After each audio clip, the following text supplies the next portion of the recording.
At a drive-in cinema, people sit in their cars watching a movie. Among the series of cars, one door opened and a man vomited. Inside, his girlfriend handed him a tissue to clean his mouth with. She then asked if he thought he would be able to drive. This fucker drives himself. You think that's funny? Give me a hot dog. What are you doing? Open. You're making me uncomfortable. Open it! Take it. All of it. That's it. A bystander steps out of his car to intervene, but the man, Harlan, tells him to mind his own business. The man said that if he assaulted a woman, he would intervene and refused to leave. At this time, Harlan decided to get out of the car. Outside, Harlan quickly overpowered him. Things escalated quickly, and the two men started fighting. Yeah, you want problems? Huh? Without concern, he abandons his girlfriend and speeds away as the others call 911. Elsewhere, in a steel factory in the city, Russell is a worker who has spent the past 3 years laboring there almost every day. As usual, he worked in the factory until it was time to leave. He got in his car and started driving back home. On his way home, he noticed his younger brother's car parked outside a betting house for horse races. Curious and worried, Russell changed his route and went to the place. Inside, he found his brother, Rodney. Come on, Six. Come on, Six. Man, what are you doing here? What you doing here? Huh? What, man? You can give me some shit? Where you getting the money to bet with? Borrowed it. Outside, Russell confronted him about where the gambling money kept coming from. Rodney resisted at first, but after pressure, he admitted that he borrowed heavily from a loan shark named John and had already fallen deep into debt. Russell was upset, but his care for his brother outweighed his anger. He asked where he was going to get the money to pay the guy. Rodney did not know either. After a playful fight, Russell headed to his car, telling Rodney that he would be home after work tomorrow. Back home, Russell slept with his girlfriend Lena. When the alarm blared, he got up and turned it off before going back to Lena. He wanted to stay but couldn't because of work. The following day, Russell visited his sick father, who stayed with their uncle and Rodney. Rodney was a soldier awaiting deployment to Iraq. After greeting their uncle Red, Russell went to their father. He asked how he was doing and touched his forehead to check on him. He then noticed he was hot and asked about it. His father brushed it off, saying it was probably because his hands were cold. Hey, you want to get a drink later? Yeah. Where? How's Lena? She's good. Give her a hug for me. You bet, you dirty old bastard. No. I'll see you later. You come back, huh? Oh, yeah. I love you. Keep your hands warm. Later, Russell heads to the bar and orders a drink. On a TV, he watches a campaign for Barack Obama. The bartender approaches and shares his fear about Obama losing. He then asked Russell if he wanted another drink, but Russell didn't want any. Russell mentioned that Rodney was supposed to meet him there half an hour ago. You want another? No, I'm good. Rodney was supposed to meet me here half hour ago. He's going back next month. Oh, those poor sons of guns, they're holding them against their will. They're gonna... You tell him I headed home to see Lena? Sure. All right. Is John in? I just, need to bend his ear. Russell goes back to talk to John. As he prepared to confront John at the bar, he overheard an argument. Someone was pressuring John to get involved in drug distribution, and John refused. The man making the threats was Harlan. He was a bandit leader. When Harlan noticed Russell walking in without hesitation, he grew irritated. He asked about Russell's upbringing and why he barged in like that. Russell calmly asked if he had a problem with him, and Harlan simply told him that he had a problem with everyone and walked away. What are they doing down here? Don't ask. What's up? Russell handed over some money, explaining that he was there to cover part of Rodney's debt. The amount wasn't enough, but he promised to settle the rest after his next paycheck. John then told him that he hated he worked that much, just to cover Rodney's debt. Rodney should be responsible for his actions. Even though he liked Rodney, he didn't like the way Russell was the one fixing his mistakes. Russell told John not to tell Rodney that he paid him. Before leaving, John offered him a drink as a token of appreciation. On the drive home, tragedy struck. Russell, still affected by the alcohol, collided with another vehicle.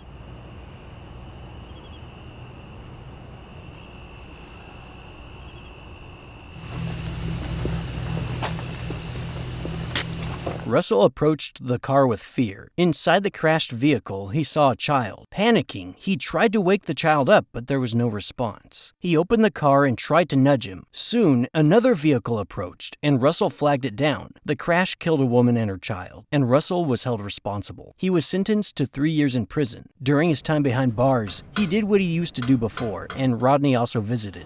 Just keep my head down. Studying shit, should have studied in high school. I asked Lena to come down here. She said some bullshit about not wanting to see you like this. Shit. And what about you? You still seeing the, woof woof? Oh, man. I almost forgot about her. Thanks a lot.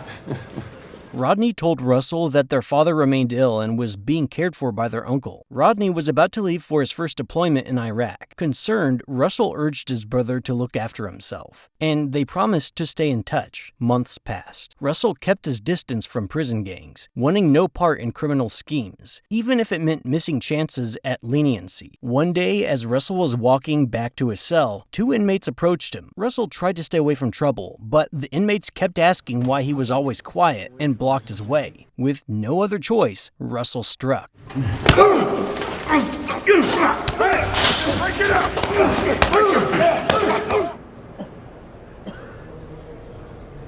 After some time, Rodney came again. He brought heartbreaking news. Their father had died. He told him that their father tried to hang on until Russell got out, but he couldn't. Russell expressed relief because Rodney was home when it happened. He asked if Rodney put their father next to their mother, and Rodney confirmed. Russell then moved the subject to Rodney's trip to Iraq. Rodney admitted that it was hard. He struggled to put it into words, and Russell comforted him, telling him that whatever he did was something he was supposed to do. He then broke down in tears.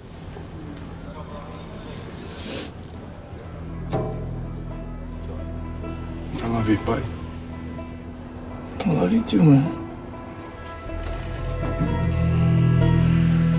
The next day, Russell got a tattoo. He also attended church. Russell carried heavy guilt, knowing he'd been locked away while his father struggled, and eventually passed without him there. Still, his good conduct in prison earned him an early release. When he stepped out, Rodney was waiting to take him home. The 2 brothers hugged each other in happiness. I think I'm running. On the run. I'm running. Way! Go! On the way, Russell looked at the surroundings, even waving at some people he knew. He then stopped by their father's grave, a visit he needed before anything else. He kneeled by the grave, finding the closure he had missed before. That night, Rodney tried to comfort Russell about Lena leaving him. He told him he was better off without her, but Russell didn't think so. Rodney reminded him that she left him without telling him and that she was now with another man named Wesley. Despite this, Russell thought what she did was smart, and he didn't hate her for it. She probably had her own reasons. He then turned the conversation to Rodney himself. For a job? Any luck? Nope. No? I'll be back. The next day, Russell looked at Lena from his car. Wesley dropped her off at her workplace. Standing there, he saw her interacting with the children. Back at work, Russell returned to the metal factory, continuing from where he had left it. Meanwhile, Rodney had taken a different path. He fought in underground matches to pay off the debts he still owed John. Come on, man. Let's go. Go, soldier boy. One fight turned ugly when Rodney kept beating his opponent after being insulted about their parents. People tried to pull him off his opponent and finally managed to do so. John, who had bet against him, lost money and was furious. Outside, he scolded him, but Rodney tried to explain that he couldn't control himself whenever he got into a fight. Everything just turned blurry. But John didn't buy this story. He told him to take responsibility for his actions and not to blame it on Iraq. He reminded him that he owed him a lot of money. Rodney knew that he wouldn't be able to pay John back with the thing that he was doing now. So John ordered him to find a better way quickly. Rodney suggested they go to Jersey to fight. Yeah, let's go fight up in Jersey. It's not for you. Why? I heard they're big money. Look, you can do a lot worse than living your life like your brother, believe me. We'll talk later. Later that night, Rodney went back home wearing a hoodie to cover his face. Russell, sitting outside, asked where he was, and Rodney simply told him that he was with his friends. Realizing he was lying, Russell mentioned the bruises on Rodney's face, but Rodney brushed it off. Russell asked if he wanted to have a drink with him, but Rodney simply said the place looked nice before getting in. The next day, Russell found Rodney sleeping on the couch. He then silently covered him with a blanket so as not to wake him up. After this, he went to work and kept going on with his life.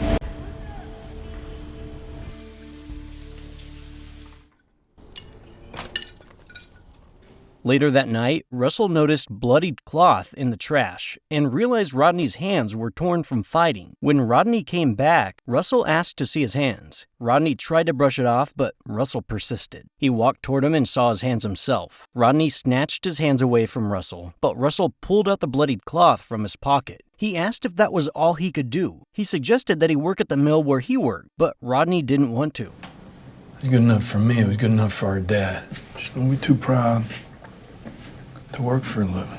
Rodney then started taking out his frustration on Russell. He mentioned what happened to him in Iraq and the things he had witnessed. What he witnessed had traumatized him. He gave his life for this country, but he didn't get anything in return. After saying this, Russell stormed out of the house. After this argument, Rodney visited John, asking to be taken to the Ramapo, a dangerous area ruled by bandits where high-stakes fights were held. John refused, saying that they were dangerous. I need one last fight, John. Just give me one good fight, please. No, you're gonna trust me when I tell you you don't want to set foot in those The mountains. deal is I've dealt with these guys for a long time, and when they don't get what they want, they get nasty. Rodney believed that fighting in the Ramapo would solve everything. Rodney then told him that he was not going to leave unless he made the call. Finally, John relented, but he warned him that the matches there were brutal and unfair, often ending in death. Rodney refused to back down. With no choice, John reached out to the organizer. The organizer of these fights was Harlan. Meanwhile, Russell risked seeing Lena. She now worked as a teacher. He looked after her from a distance until she noticed him. The moment she saw him, she walked toward him and they started walking. She asked if he was staying at his father's place, and he told her he was trying to give it some life.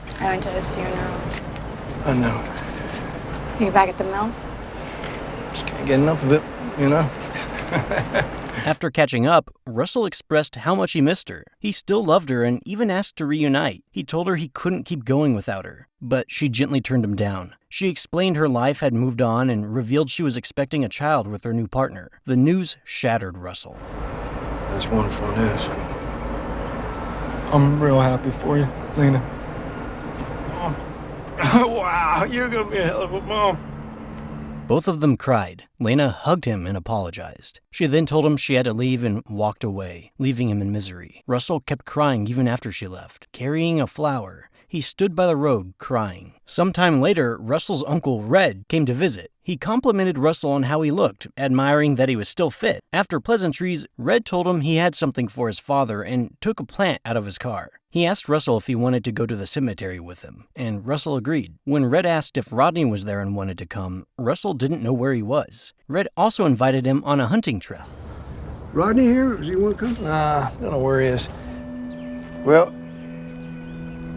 go get us a buck. After leaving the cemetery, the two men started driving to the forest to hunt. At the same time, John was driving Rodney to Harlan. When they reached the place they were going to hunt at, they both took out their weapons. Meanwhile, John and Rodney finally reached Harlan's place. Harlan sized him up with little interest, dismissing his chances. But Rodney's pride didn't want to let this slide. He confronted Harlan, asking what he was saying. I'm not gonna have to teach you a lesson. No, he's good. He's good. Let me hear you say it. Teach me a lesson. Yeah, isn't that what we talked about? Was this boy daft? No. Yeah. I like this one. He's tough. John mentioned that Rodney had been on 4 tours in Iraq. Hearing this, Harlan asked why Rodney wanted to fight. Rodney simply told him that he needed the money. Harlan then told him to leave while he talked to John about the deal. But Rodney refused, saying that he had just talked about the deal. Angry, Harlan slapped Rodney. John quickly intervened and ordered Harlan to keep his hands off him. Harlan, mocking Rodney, told him that he was testing his reflex. John then told Rodney to step outside, and Rodney obeyed. Outside, Rodney angrily told John he should have killed Harlan, but John told him how dangerous Harlan actually was. Am I supposed to be scared of him because he sucks on a lollipop? Did you hear me? Yeah, I heard you. Good. Now get your shit and let's get going. Come on, get ready. Russell finally found his bait. He then raised his rifle at a deer, ready to shoot, but he hesitated and lowered it at the last moment, unable to take the shot. Meanwhile, Harlan came to where John and Rodney were and told them that the fight was about to start. After Harlan left, John approached Rodney and reminded him of what to do. At first, keep the fight on and then purposely lose. Back in the forest, Red shot a deer. Russell ran toward him and asked about the shot. Red told him that it was a clean shot right at the heart. If it were inches away, they would have been searching for it all night like last time. Then he asked if Russell had seen something, but Russell didn't see anything, so they started walking back to their car, dragging the deer with them. At the same time, John's fight began.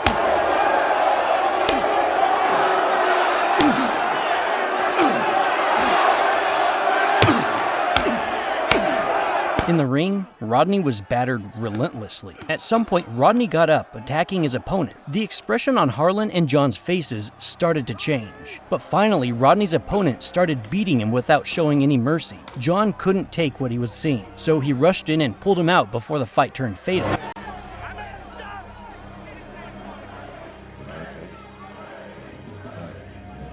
While John was checking on Rodney, Harlan approached. He wiped the blood off Rodney and started making fun of him. John interrupted and told him now they were even. But Harlan was expecting John to pay him. John reminded him that the fight was supposed to pay for everything. After a little thought, Harlan apologized, telling John he got confused. That night, John and Rodney set off to return home. Nervous about crossing the Ramapo, John secretly recorded their conversation in case anything happened. His fears proved right when a gang of bandits stopped them on the road. Their leader turned out to be Harlan himself. He ordered John out of the car, and when John refused, Harlan killed him on the spot. The ambush was more than a robbery. It was revenge for John's earlier refusal to join Harlan's drug operations. Harlan then had his men drag Rodney deep into the forest. Back at home, Russell stumbled upon a letter from his brother. I'm sorry about the other day.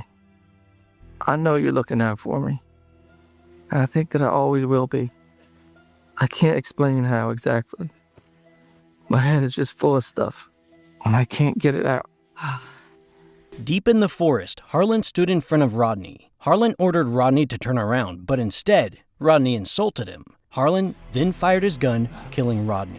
At the same time, Russell finished reading Rodney's letter. In the letter, Rodney promised that the fight would be his last, and that afterward he intended to settle down and work at the factory alongside him. The next morning, Wesley knocked on Russell's house. Wesley was a policeman. Russell braced for confrontation about the previous day's awkward encounter. He asked if he was there because he went to talk to Lena. Wesley confirmed he was aware of that, but that was not the reason he was there. Instead, Wesley invited him to the station. There, Russell learned John had been found dead on a roadside in the Ramapo. Rodney, who was last seen with him, remained missing. He played the recording that John had made.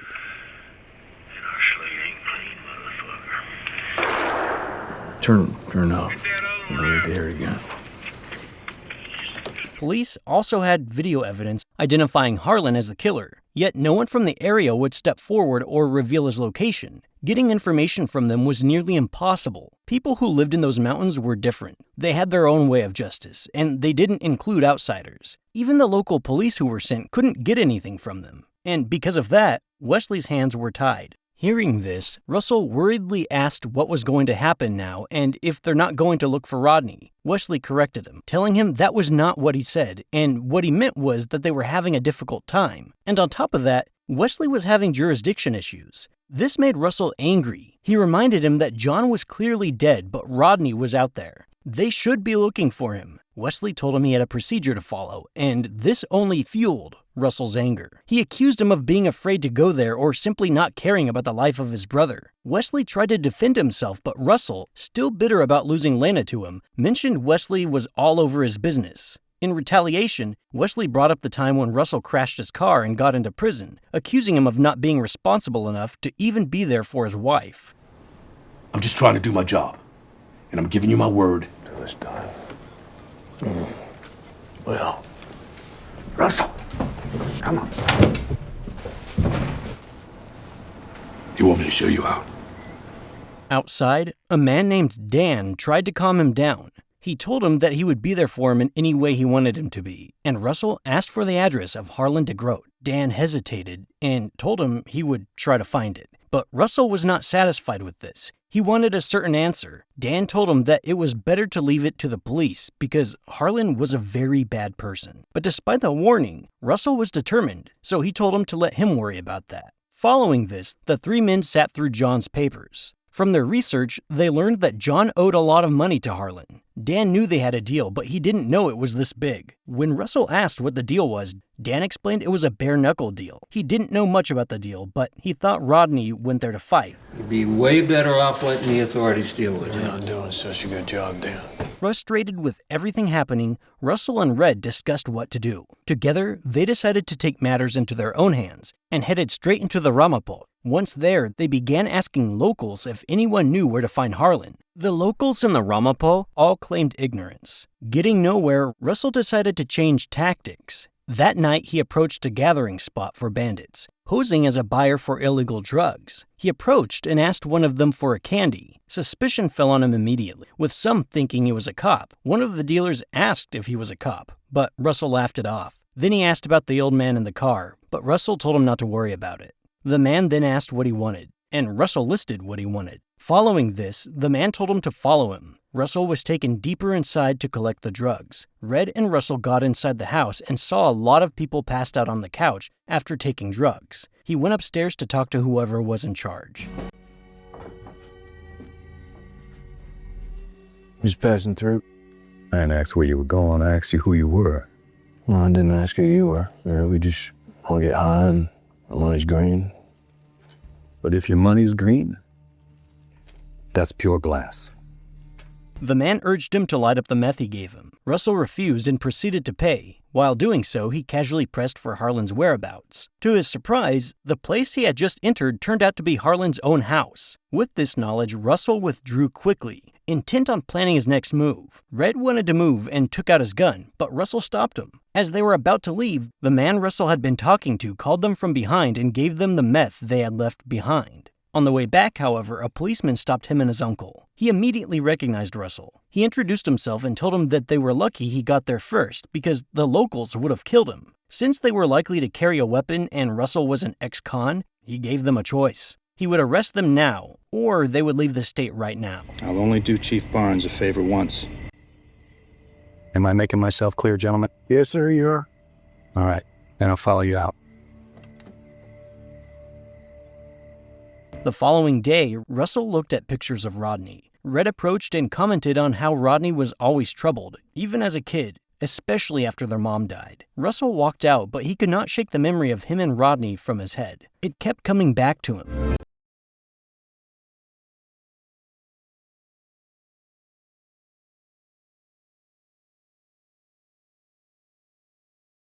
Later, Wesley came to see Russell with grim news. Rodney's body had been found buried in the forest. Hunter dogs dug him up. He expressed how sorry he was and proceeded to tell him when he would get the body. But Russell was no longer listening. Later that night, Wesley and Lena came to Russell's for dinner. Lena tried to reassure him and told him that the police would soon make their move against Harlan, but urged him not to take matters into his own hands. Their conversation was cut short when Wesley came to the kitchen. Wesley asked if they could put his relationship with Lena behind them and thanked him for dinner before leaving.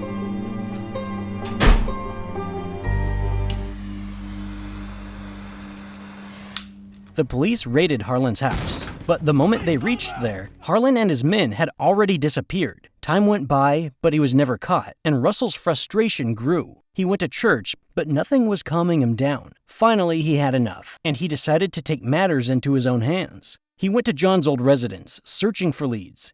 Dan tried to stop him, but seeing his determination, he left him. Eventually, he uncovered Harlan's phone number. Using the number, Russell called Harlan and lured him into a trap, pretending he wanted to pay John's debts, and then continued the deal he had with John. I'm willing to settle his debt, and we can keep this deal going. How to get my number?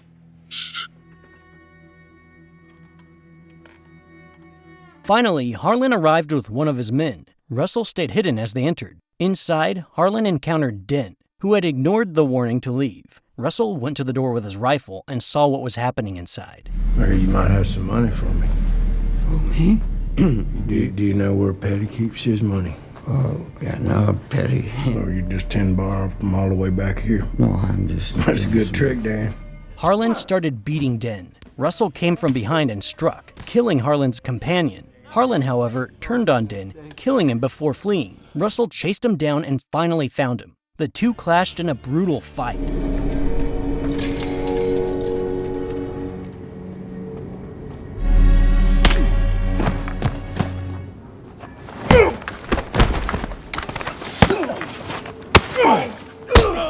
Russell gained the upper hand, shooting Harlan in the leg and forcing him to walk away. He revealed his identity as Rodney's older brother, the man whose death Harlan had caused. When Harlan tried to appeal for mercy, Wesley suddenly appeared, urging Russell to stop. He warned that killing Harlan would put Russell back in prison. But Russell's thirst for vengeance outweighed everything else. Without hesitation, he fired a final shot to Harlan's head. In the aftermath, Russell didn't get arrested. He sat in his house, consumed by the loss of his brother.